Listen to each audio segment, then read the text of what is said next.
I'm Ronan Wordsworth. And I'm Juan Francisco Muñoz, and this is the Geopolitical Pickle. Disinformation is all around us. It's hard to go on social media these days without being inundated with people trying to manipulate our points of view using a variety of different tricks. That's why we thought it was essential to bring this series to air and explain the risks and the potential remedies against disinformation. Disinformation Project is a 5-episode podcast where we will be exploring, with experts in the field, the effects of disinformation in the African continent, as well as its development and what are the tools used to spread this disinformation. Thank you very much for listening. We hope you enjoy the show. Hello everyone, and welcome to a new episode of the Disinfo series. Today we're joined by Susan Conrad. She's a policy advisor for rule of law and security in Sub-Saharan Africa for the Konrad Adenauer Stiftung in Germany. Hello Susan, how are you? Hello, I'm fine, thank you. Susan was also a participant as a speaker in the seminar A Search of Disinformation Across Africa, which was hosted by the Masters in Geopolitics of Charles University in Prague with the sponsorship of NATO. We streamed it in our channel, so if you want to see the full seminar, check our YouTube for the recording. First of all, Susan, we're making this question to all of the interviewees. What is disinformation for you? How do you understand disinformation? All right, actually, we are starting, I see, with the tough question.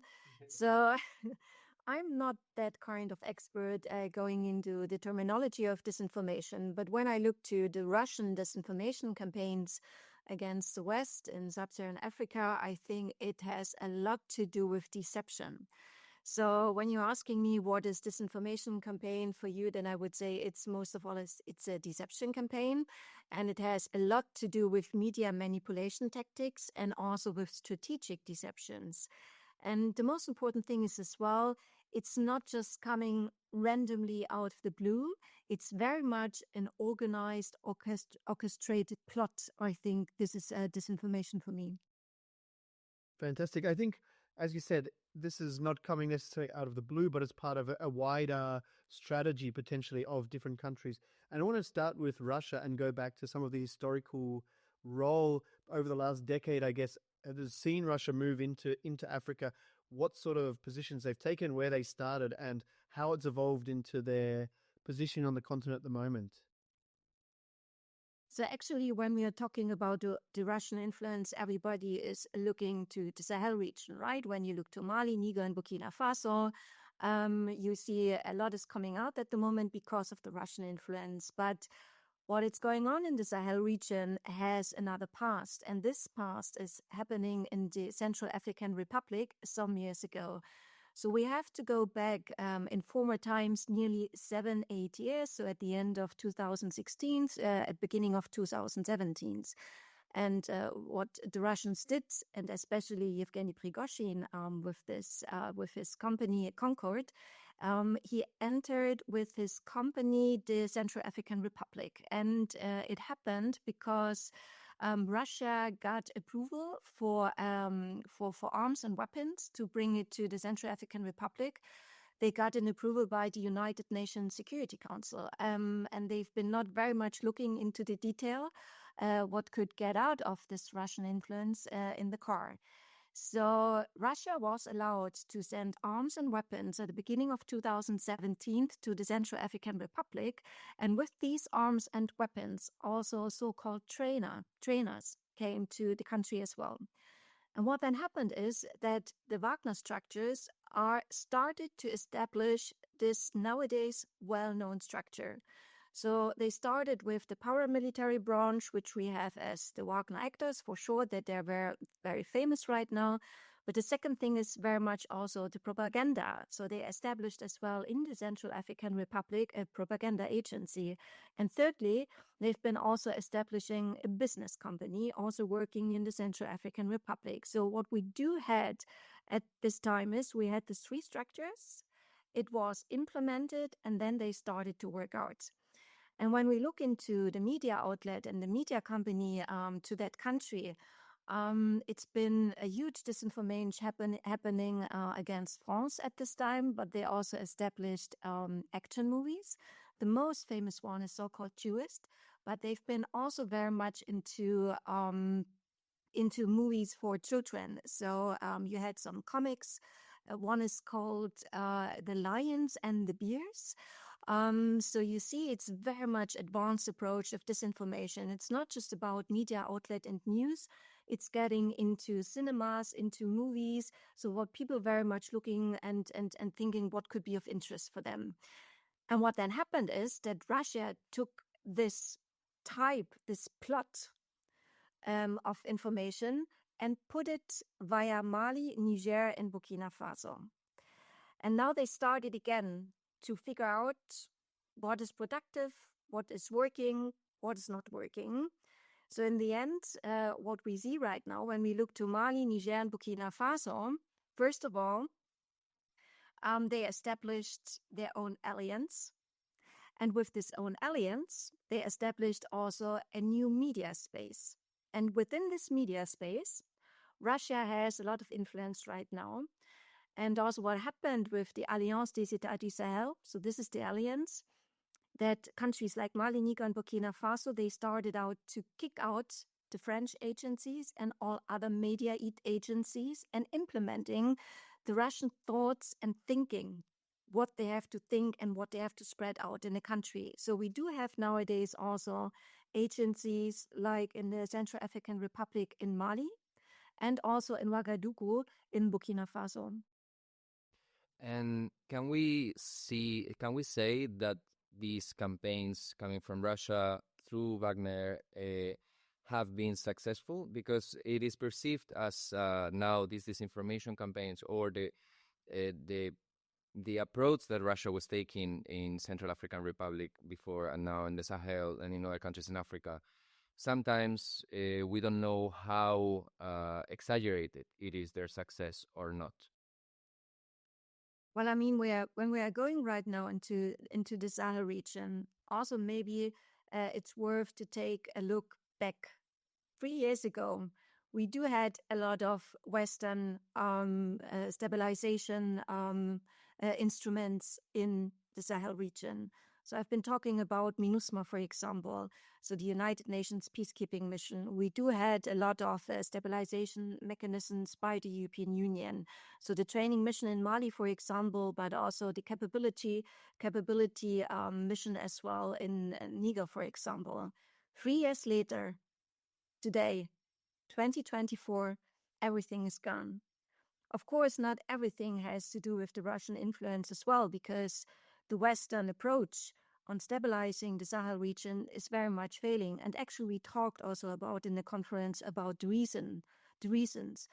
But one of the main factors pulling out the west of the Sahel region, that's been for sure the Russian influence based on Russian disinformation campaigns against the West. And I take just one example. When we are talking about France established as well a counterterrorism operation. It's called Barkhane in Mali. It's been in the very northern part of Mali. And there's a famous story about the withdrawal of Barkhane in April 2022 and the Russian disinformation campaign against this withdrawal. So what happened is that you saw the Twitter account of Barkhane, and they've been announcing that they get out of the country, and the camp of Barkhane is getting over to the Malian forces. So far, so good. 2 days later, what happened is a Twitter account was popping up, letting us know that next to the Barkhane camp, they found a mass grave with a lot of dead bodies. And actually, what happened is that an information space was created that the French troops, or next to the French camp, there is a mass grave, and the French troops are responsible for a massacre or whatever happened so far. So this is this is a very much prominent example how they created very much disinformation campaigns against France. And what happened then is that the first and only thing happened by the French defense forces, that they came back in France 24 and let the public know that this was for sure a disinformation campaign also led by the Russians and followed by the Malian forces.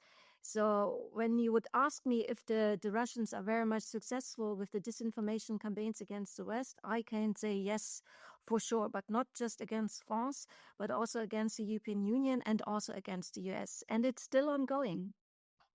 And on that, I think you said, like, to start there's some efforts of Russia to sort of be in the traditional media space, whether that's through television or radio, but then also onto the social media. Do they tie those two things together? Where do they see maybe the more impact from the disinformation potentially? Is it a combination of the two, or is it more of the effort going through social media, or through, as you said, propaganda, whether that be different comics or movies or things like this? I think it's a combination. They are not just going into the traditional social media work.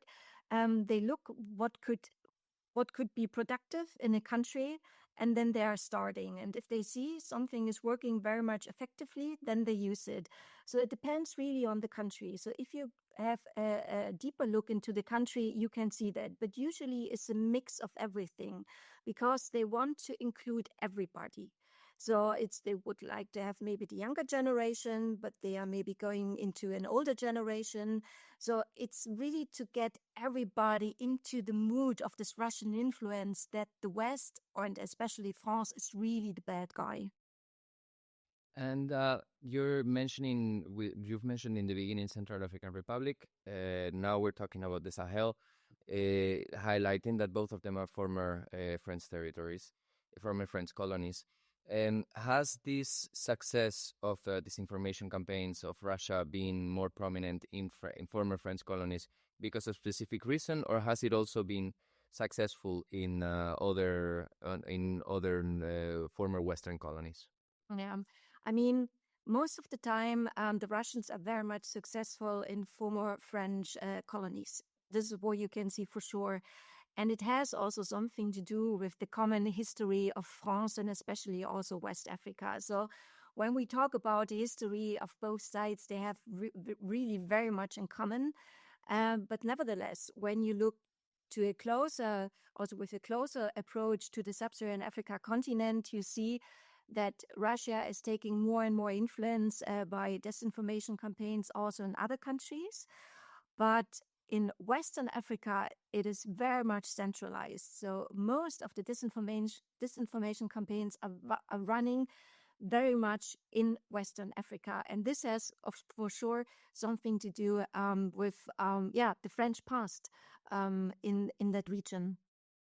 I think we've already been now over Burkina Faso, Mali, Niger. They've been clearly very successful there.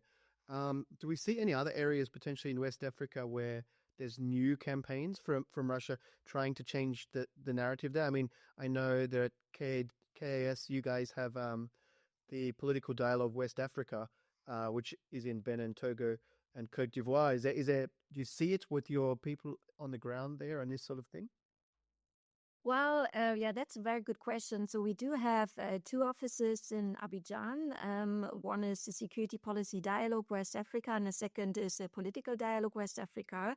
So when I look to Abidjan, what is interesting there is that it's not very much in the public. So, I mean, my colleagues are going around, talking to people. So in the Ivory Coast, it's not that prominent, that Russian influence, and especially also the disinformation campaign. But nevertheless, however, when you look also into research, you see that also Russia is running disinformation campaigns in the Ivory Coast as well.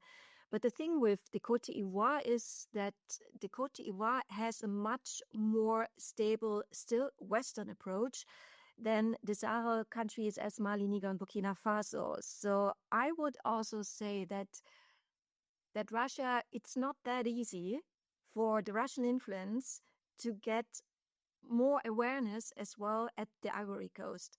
But there are more and more Russian influence campaigns against the West are also coming to the countries of the Gulf of Guinea, so including Togo and Benin as well.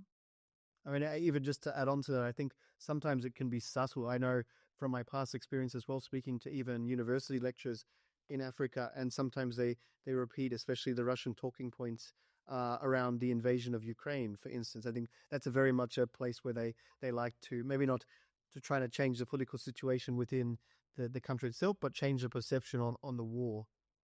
Yes, I mean, this is also one of the main targets to change also the perception what's going on in the eastern flank of Europe for sure.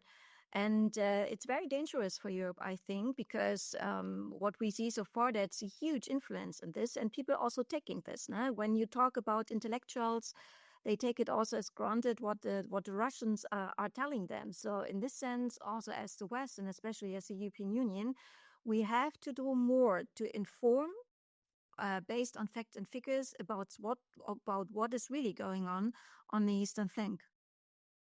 And how then I think we can start talking about what has been the outcome on the ground of these campaigns and these changes. We've already spoken, obviously, about the confirmation of AES and the chain of coups that was happening in the Sahel.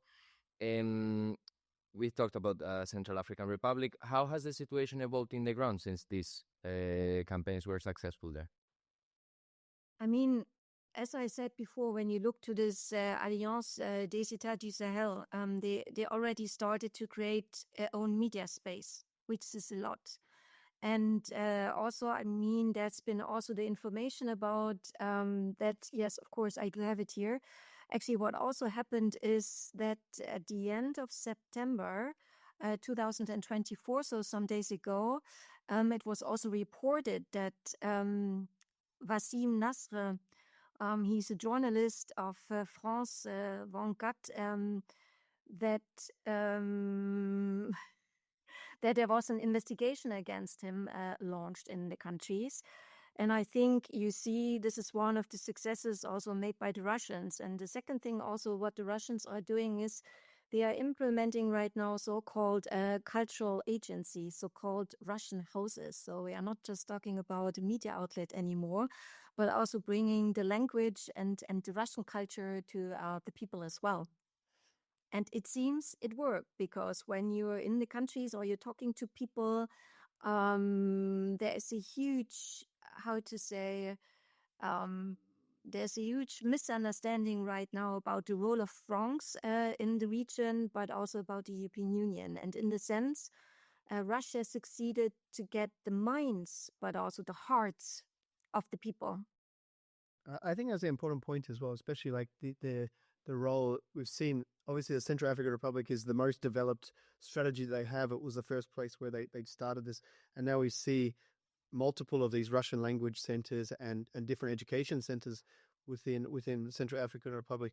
I just want to ask now, like, what is the best maybe approach from different angles to try and limit the success there, to try and actually maybe counter this in some way, whether that's on a state level or on a basically an NGO institutional level, such as KAS? Like, what are the different roles that people have to play to be able to counter this ongoing disinformation effort? Yes, first of all, I think when we talk about the European Union or talking about Germany or even as the West with the US, I think we have to communicate better because we did this not in the past. And we have not just to learn to better to communicate with countries in the Sahel region, but also listen better to the people and especially also to the communities, because in this sense, we failed in the past. And also one of the reasons of the Russian successes is that they simply are better in communicating with the people. So first of all, to talk better to the people, also try to listen better what they would like to tell you. And based on a better communication, we have to set up as a European Union also communication strategies and talk more openly about what we're doing on the continent. It's not just China who is establishing infrastructures or something else. The European Union does this since many, many years. But we failed in talk about what we do. So first of all, when we have a development approach and we try to implement this on the continent, what we need very much right now is also a communicative strategy to bring it to the people. Secondly, when we are talking about the diplomatic track, the embassies, we have to train our diplomats also in speaking better and to communicate better and also using social media tools. So this is not happening for now. So when you look to a Russian embassy or even to a Turkish embassy, everybody in that embassy is able to set up a tweet or something else. When I look to a German embassy, I don't see that so far. So we do have to train as well our diplomatic staff in how to communicate and make it better. And when we are talking about an NGO or an organization like the Konrad Adenauer Foundation, and this is what I also did 2 weeks ago, what we did was we did leadership training. So I was part of a young leadership training in Kampala 2 weeks ago with 20 young participants. And I was speaking in front of them about the Russian influence. And what happened is I went into a discussion with the young population. And we had a very much strong discussion, as you can imagine. But what I did was I presented facts and figures. What's really coming out of the counterterrorism approach in Mali and something else. And I told them, this is not my opinion. This is what I got from statistics, and this is facts and figures. Tell me what you think about. And we have to talk more about, in facts and figures, what's really coming out of the Russian approach from the continent. And this is what we are doing not so far. I think that's 100% right. I think when people see what the actual situation is in these 3 countries in the Sahel, which have turned towards Russia, that the security situation is significantly worsened, it sort of speaks for itself, right? Once you can get that message out to people and get them understanding the development that happens as a direct result of this partnership potentially with Russia. But I think that's all we have time for today. So again, thanks very much for coming on, Suzanne. Thank you very much for the opportunity to speak. I think we have much more to talk about this Russian disinformation, but not just in Africa, but also in Europe and especially in Germany as well. So I hope you're moving on also with this interview approach. Absolutely we will be, and we will keep trying to develop this series so that people raise the awareness, as you say, and so people can use it as a tool to understand the progression of this Russian disinformation campaigns and how it's affected countries in Africa, but then obviously that can be extrapolated to the wider community as well. So again, thanks very much, and thanks to everyone for listening, and we'll catch you next time on a Geopolitical Pickle to wrap up the series on disinformation. And if you want to have more information about disinformation, you can always check again our episode, our live stream that is recorded on the YouTube channel on the conference Search of Disinformation in Africa that happened the 27th of September in Charles University in Prague. Thank you very much. The Disinformation Project is a series brought to you by the Geopolitical Pickle. We produce it in collaboration with Masters in Geopolitics in Charles University, Czech Republic and NATO. Disinformation Project is part of a wider initiative that included the seminar A Search of Disinformation Across Africa, hosted by the Masters in Geopolitics of Charles University. We streamed it in our channel, so if you want to see the full seminar, check out our YouTube for the recording.